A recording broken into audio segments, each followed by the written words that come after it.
क्या बनना चाहती हैं आप आगे? मुझे प्रधानमंत्री बनना है प्रधानमंत्री बनना है। जी। तो मोदी जी जब तक है तब तक वैकेंसी नहीं है, 2050 तक बुक है। ठीक है, फिर आप मेरे को दीजिए, आप गारंटी दीजिए कि 2050 तक सरकार रहेगी, लिख के दे सकते हैं आप? नहीं। मोदी जी के समर्थक तो कहते हैं कि अगर मोदी जी नहीं होते तो गैस सिलेंडर 5000 का होता और पेट्रोल 1000 रुपये लीटर होता। अब कौन सा कम है? अभी तो मात्र 100 रुपये पेट्रोल है और 1000 रुपये गैस है। मोदी जी भाई क्या करके मानेंगे मोदी जी? आप इतने जुमले बोलना ठीक नहीं होता है। कौन सी बात उन्होंने कही थी जो नहीं कर रहे हैं? उन्होंने कहा था रोजगार लाएंगे, काला धन लाएंगे, आया काला धन? उन्होंने तो कहा कि इस देश के युवाओं को पकौड़ा तलना चाहिए, नाले से गैस निकालना चाहिए। पकोड़ा तलना चाहिए, नाले से गैस निकालना चाहिए, मतलब अब हम नाले में से गैस निकालने का काम करेंगे और पकोड़े में सिलेंडर को आग लगाएंगे। मोदी जी जो हैं वो 18-18 घंटा काम करते हैं, सोते नहीं हैं, देश की चिंता है, परिवार छोड़ दिए देश के लिए। हमने तो नहीं कहा था कि आप परिवार छोड़ दो और देश को बहुत हित हो जाएगा। देश को कोई ज़रूरत नहीं है, आप अपनी बीवी रखिए, आप अपने बाल बच्चे रखिए, हमारे को कोई परेशानी नहीं है। सही बात है। आप नहीं मानते कि भगवान के अवतार हैं मोदी जी? नहीं, मैं नहीं मानती। आप नहीं मानती चाय से वो सीधे प्राइम मिनिस्टर बन गए, चाय बेचते बेचते? देश हित में बात की थी उन्होंने पहले कभी, अब नहीं कर रहे। लेकिन आप जैसे बोलेंगे, जैसे बोल रही हैं, मोदी जी की आलोचना कर रही हैं, इससे तो हिंदू कमजोर हो जाएगा, हिंदू टूट जाएगा। ये हिंदू राष्ट्र बनाना है इसको, धीरेन्द्र शास्त्री कह रहे हैं। हिंदू बनता नहीं है, हिंदू पैदा होता है।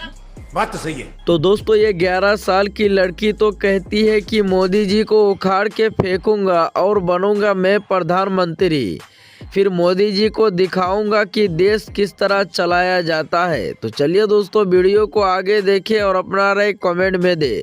तो चलिए शुरू करते हैं। आप इतने मोदी सरकार से क्यों खफा हैं? मैं मोदी सरकार से खफा नहीं हूँ, मैं उनके काम से खफा हूँ, क्योंकि बीजेपी पार्टी पहले भी बड़ी अच्छी रही है, अब बदल रही है बीजेपी पार्टी। पता नहीं क्या हो रहा है, ये मोटा भाई छोटा भाई की वजह से हो रहा है या क्या हो रहा है पता नहीं, लेकिन बीजेपी पार्टी का रुख बदल रहा है। अब वो घोटाले की तरफ जा रही है, हिंदू मुस्लिम की तरफ जा रही है। अब पार्टी वैसी नहीं रही जैसे आडवाणी जी की थी, अटल जी की थी, वैसी पार्टी अभी नहीं रही। सही बात है। तो अटल जी, आडवाणी जी भी तो राम मंदिर की मांग करके ही पार्टी है, तो पार्टी ही खड़ी हुई है राम मंदिर आंदोलन के लिए और राम मंदिर बना रही है, हिंदुओं की पार्टी है। लेकिन वो घोटालेबाजों का साथ नहीं देते थे ना। जितने भी बाज हैं आप सारे लगा दो, वो उतने उनका साथ नहीं देते थे। चालबाज, धोखेबाज, घोटालेबाज, जितने भी बाज हैं सबका लगा दो पीछे बाज, वो सारे उनका बीजेपी पार्टी अब सपोर्ट कर रही है। कौन, कहाँ कोई घोटालेबाज है? अभी पता चलेगा। अंडानी घोटालेबाज है। कैसे घोटालेबाज? 600 करोड़ जब पार्टी का दुबारा दिया उसने, तो घोटालेबाज है ही। 6 लाख करोड़। 6 लाख करोड़, मैं तो 600 करोड़ बोल रही हूँ, तो 6 लाख करोड़ है। देखिए ना आप। तो मोदी जी से अडानी का क्या लेना देना? देखिए, जब तक मोदी जी के साथ था तब तक दूसरे नंबर पे था। जैसे ही मोदी जी ने हाथ छोड़ा 7वें पे आ गया, तो 10वें से भी बाहर आ गया। तो मोदी जी के साथ का ये चल रहा है कि जो मोदी के साथ रहेगा, घोटालेबाजी हो, वो साथ रहेगा, बड़ा रहेगा। मोदी जी ने तो कोरोना भगा दिया। मोदी जी क्या वैक्सीन है जो कोरोना भगा देंगे? मतलब मोदी जी कोरोना भगा रहे हैं, मोदी जी महंगाई भगा रहे हैं, मोदी जी बेरोजगारी भगा रहे हैं। मोदी जी भाई क्या करके मानेंगे मोदी जी? आप इतने जुमले बोलना ठीक नहीं होता है। एक जुमला बताइए। रोजगार लाएंगे, काला धन वापस लाएंगे। हाँ। 2 जुमले हो गए। हाँ।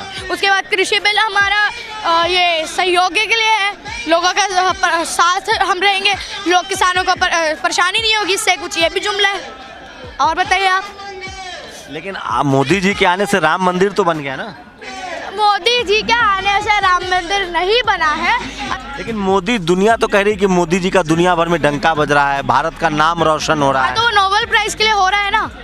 तो नोबेल प्राइज मिलेगा तो अच्छी बात है। क्या अच्छी बात है? हम लोग अगर मानिए आप सोच रहे हैं कि देश बाहर के लोग सोचते हैं बहुत देश अच्छा है, हिंदुस्तान में ऐसा प्रधानमंत्री है।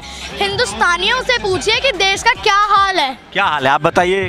कोई सड़क पे सेफ नहीं है, स्पेशली लड़कियां बिल्कुल सेफ नहीं है। हमारे यहाँ ऐसा ही होता है। लेकिन मोदी जी के समर्थक तो कहते हैं कि अगर मोदी जी नहीं होते तो गैस सिलेंडर 5000 का होता और पेट्रोल 1000 रुपये लीटर होता। अब कौन सा कम है? अब कौन सा कम है? अभी तो मात्र 100 रुपये पेट्रोल है और 1000 रुपये गैस है।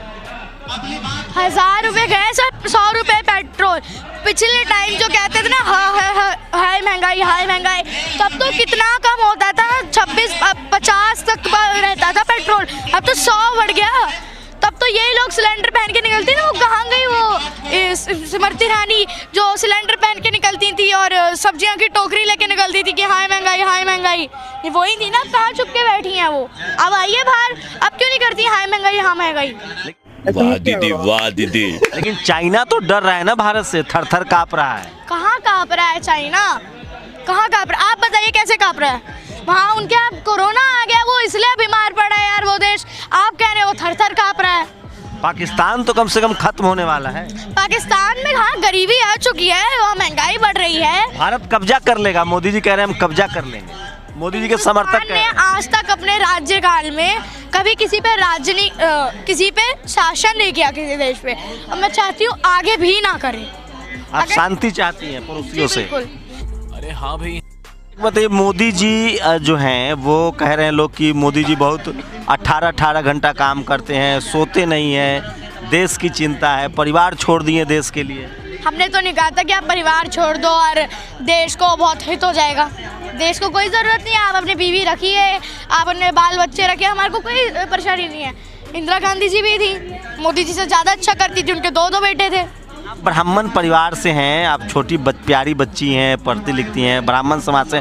पूरा ब्राह्मण समाज कहता है कि मोदी जी अच्छे हैं। मैं नहीं कहती ना। मोदी जी का विरोध हिंदू का विरोध है। जी मोदी का विरोध हिंदू का विरोध। Modi is not India, Modi is not Hindu. Modi कल की अवतार हैं, साक्षात कलयुग में भगवान के अवतार हुए हैं वो।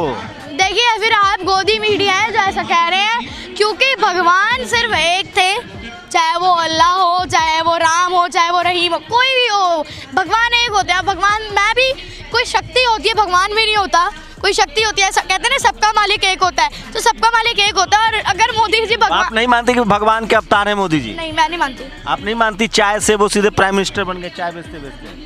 अब तो चाय बेचते अपने कर्म है उनके, उन्होंने तपस्या की तो उनके कर्म है। तो कर्म है तो आप उनको मानिए, आप उनको आलोचना करिए। कर्म का फल मीठा होता है, तो उन्होंने प्रधानमंत्री बने हैं। देश हित में बात की थी उन्होंने पहले कभी, अब नहीं कर रहे। तो लेने के देने पड़ गए। कौन सी बात उन्होंने कही थी जो नहीं कर रहे हैं? उन्होंने कहा था रोजगार लाएंगे, काला धन लाएंगे, आया काला धन। तो उन्होंने तो कहा कि इस देश के युवाओं को पकौड़ा तलना चाहिए, नाले से गैस निकालना चाहिए। पकौड़ा तलना चाहिए, नाले से गैस निकालना चाहिए। मतलब 12 साल हम अपना टाइम वेस्ट करके पढ़ा के सारी BCom BA ग्रेजुएटेड होके अब हम नाले में से गैस निकालने का काम करेंगे और पकौड़े में सिलेंडर को आग लगाएंगे।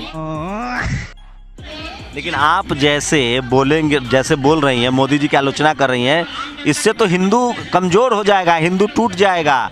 ये हिंदू राष्ट्र बनाना है इसको, धीरेन्द्र शास्त्री कह रहे हैं। हिंदू बनता नहीं है, हिंदू पैदा होता है। तो हिंदू पैदा होता है तो हिंदू टूट नहीं सकता। हिंदू एक है, मुस्लिम एक है, सिख ईसाई सब एक है, उसके बाद हम हिंदुस्तानी हैं। तो धीरेन्द्र शास्त्री तो कह रहे हैं कि ये भारत जो है वो हिंदू राष्ट्र है, सिर्फ यहाँ सिख हो, ईसाई हो, क्रिश्चियन हो, मुस्लिम हो, बुद्धिस्ट हो, उसके लिए जगह नहीं है। तो जगह नहीं है, फिर भी वो लोग रह रहे हैं। मैं संविधान पढ़ो थोड़ा सा, यही नहीं कि आप रामचरितमानस पढ़ लो, हनुमान चालीसा पढ़ लो, कुछ भी पढ़ लो, रामचरित कोई भी पढ़ लो किताब, संविधान सबसे पहले पढ़िए अगर आप हिंदुस्तानी हैं तो। बात तो सही है। लेकिन मोदी जी तो कह रहे हैं कि मैंने इस देश को दुनिया में सबसे पावरफुल देश बना दिया। मोदी जी ने नहीं बनाया है, ओनली नॉट मोदी जी। वहाँ जवाहरलाल नेहरू जी, इंदिरा गांधी जी, राजीव गांधी जी, जितने भी प्रधानमंत्री, जितने भी बलिदानी रहे, अम्बेडकर जी, भीमराव अम्बेडकर जी, सब ने किया है। लेकिन कंगना रनावत तो कहती है कि 2014 के बाद ही भारत हुआ है, देश आज़ाद हुआ है। 2014 से पहले 1947 की आज़ादी भीख थी, वो ये कहना चाहती हैं। फिर वो देशद्रोही क्यों नहीं है? वो देशद्रोही होनी चाहिए ना जो आज़ादी को भीख बता रही है। देशद्रोही असली वो हैं। तुम चुल्लू भर पानी में जाके डूब के मर जाओ।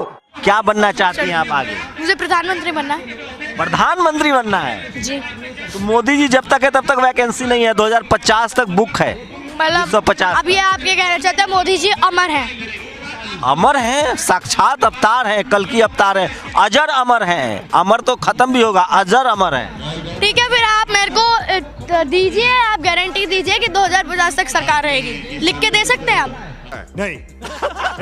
आम आदमी तो खुश है, आप जैसा इक्का दुक्का आदमी है जो मोदी जी के खिलाफ बोल रहा है। मोदी का खिलाफ बोलना देश के खिलाफ बोलना है। भीड़ जो आप जंतर मंतर में देख रहे हैं ना, ये इक्का दुक्का भीड़ नहीं है, ये कल को आक्रोश में आएगी ना, फिर आप देखिएगा इस भीड़ को क्या कहते हैं। मनमोहन सिंह से तो बढ़िया है। मनमोहन सिंह से क्या बढ़िया? मनमोहन सिंह ने जो काम किया है ना, वो मोदी चाह कर भी नहीं कर सकते थे। गजब बेइज्जती है। तो दोस्तों, इस 11 साल की लड़की की कहने का मतलब है कि मोदी जी चाहकर भी मनमोहन सिंह की तरह काम नहीं कर पाएंगे। मनमोहन सिंह जी ने जितना काम किया है अभी तक तो मोदी जी 1% भी नहीं कर पाए।